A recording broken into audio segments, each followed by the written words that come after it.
बिस्मिल्लाहिर्रहमानिर्रहीम। अस्सलाम वालेकुम। मैं हूँ आरिफ शाह। देसी फूड में लेके आया हूँ देसी मुर्ग की देसी यखनी असल सूप की रेसिपी, जिसके लिए हमें चाहिए 3 टेबल स्पून ऑयल, या अगर हो सके तो देसी घी इस्तेमाल कर सकते हैं। लहसुन अदरक का पेस्ट 1-1 चम्मच शामिल कर देंगे। इसकी बुनाई करेंगे, इसे अच्छी तरह से पकाएंगे। जब इसका कलर थोड़ा सा चेंज हो जाएगा तो इसमें साबुत गरम मसाले शामिल कर देंगे, जिसमें दालचीनी, बड़ी इलायची, ज़ीरा, लौंग, काली मिर्च और 2 अदद सब्ज़ इलायचियाँ शामिल हैं।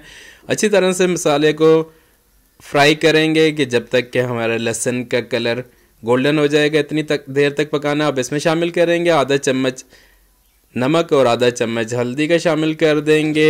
2 मिनट के लिए बुनाई करेंगे। अब इसमें शामिल कर देंगे 1 अदद देसी मुर्ग, जिसका वज़न तकरीबन 1 किलोग्राम होना चाहिए। बहुत बड़ा मुर्ग हमने नहीं इस्तेमाल करना है, छोटे मुर्ग की यखनी बनेगी। जिंदा मुर्ग का वज़न 1 किलो होना चाहिए।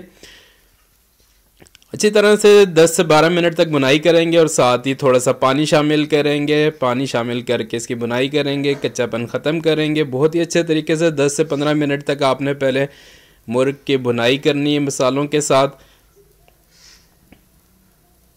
तो जैसे ही हमारे मुर्ग की बुनाई हो जाएगी, इसका कलर चेंज हो जाएगा, उसका पानी खुश्क हो जाएगा, तो इसमें शामिल कर देंगे तकरीबन 4 गिलास पानी के, और इसे पकने के लिए रख देंगे 2 घंटे के लिए। प्रेशर कुकर में नहीं बना रहा हूँ, मैं पतीले में बना रहा हूँ। इसे 2 घंटे के लिए छोड़ देंगे बिल्कुल हल्की आंच पे पकने के लिए।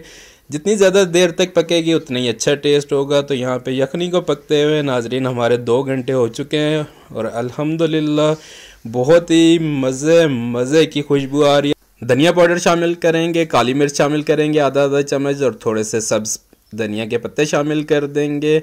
और इसके बाद तैयार है हमारी बहुत ही ज़बरदस्त और सेहत से भरपूर यखनी। तो सर्दियों में खांसी के लिए, नज़ला ज़ुकाम के लिए बहुत ही मुफीद है। तो ज़रूर बनाइएगा, ज़रूर ट्राई कीजिएगा।